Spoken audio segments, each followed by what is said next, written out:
प्यारे बच्चों, कक्षा 10 की सामाजिक विज्ञान में आपका स्वागत है। देखिए, आज हम वनस्पति जात और प्राणी जात के द्वारा होने वाले ह्रास के कारणों का वर्णन करेंगे। इससे पहले कल आपको वन्य जीव वर्गीकरण के बारे में बताया गया था। आइए देखें। देखिए, वनस्पति जात और प्राणी जात के ह्रास होने के कारण निम्नलिखित हैं। सबसे पहले है कृषि में विस्तार।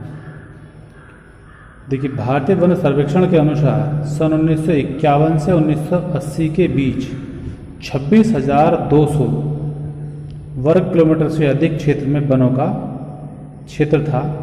उस क्षेत्र को कृषि भूमि में बदल दिया गया है। अब उस क्षेत्र को वनों से खत्म करके कृषि के रूप में अपना लिया गया है। इसके अलावा आदिवासी क्षेत्रों के एक बड़े हिस्से को झूम खेती और पेड़ों की कटाई से नुकसान हुआ है। झूम खेती अर्थात झूमिंग प्रणाली क्या है, थोड़ा समझ लें।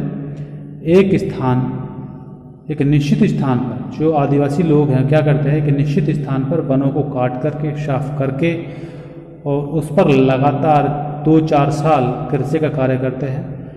उसके जीवाश्म जब खत्म हो जाते हैं तो यही नीति फिर दूसरी जगह अपनाते हैं। इस तरह से वनों का ह्रास होता रहता है और वनों का ह्रास होने के बाद उस क्षेत्र को कृषि योग्य बना लिया जाता है, जिससे अपनी आपूर्ति करते हैं। इस तरह की कृषि को झूमिंग कृषि कहते हैं। तो इस तरह से कटाई से बहुत ज़्यादा वनों को नुकसान हुआ है।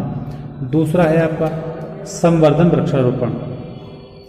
देखिए, भारत के कई भागों में कुछ चुनिंदा प्रजातियों को बढ़ावा देने के लिए संवर्धन वृक्षारोपण किया गया है।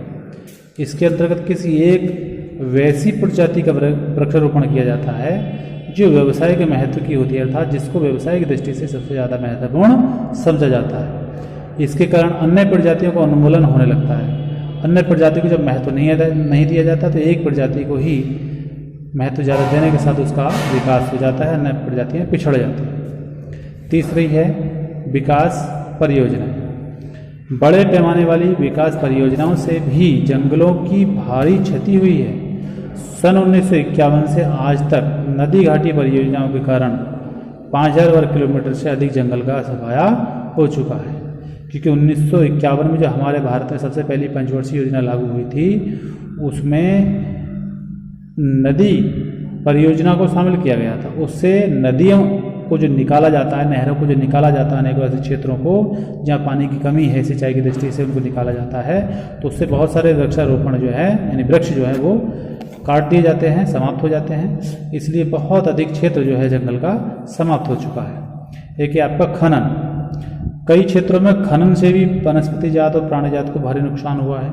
पश्चिम बंगाल में बक्सा टाइगर रिजर्व में डोलोमाइट का खनन इसका जीता जागता उदाहरण है। खनन क्या है?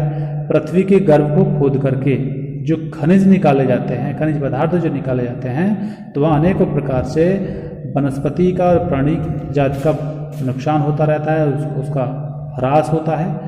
तो यह भी एक मुख्य कारण है। एक अगला है संसाधनों का असमान बंटवारा।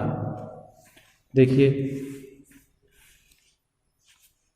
वनस्पति जात और प्राणी जात को होने वाले नुकसान के लिए इस तरह की असमानताएं भी काफ़ी हद तक जिम्मेदार हैं। धनी लोग गरीब लोगों की तुलना में अधिक उपभोग करते हैं, क्योंकि धनी लोगों के पास धन होता है, वो अपने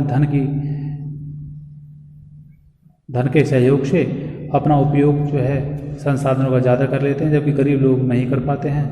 तो और इस तरह के पर्यावरण से अधिक नुकसान होता है। तो इस तरह से 5 बिंदु हैं आपके ये जो ह्रास के कारण है। इन सभी से वनस्पति जात और प्राणी जात के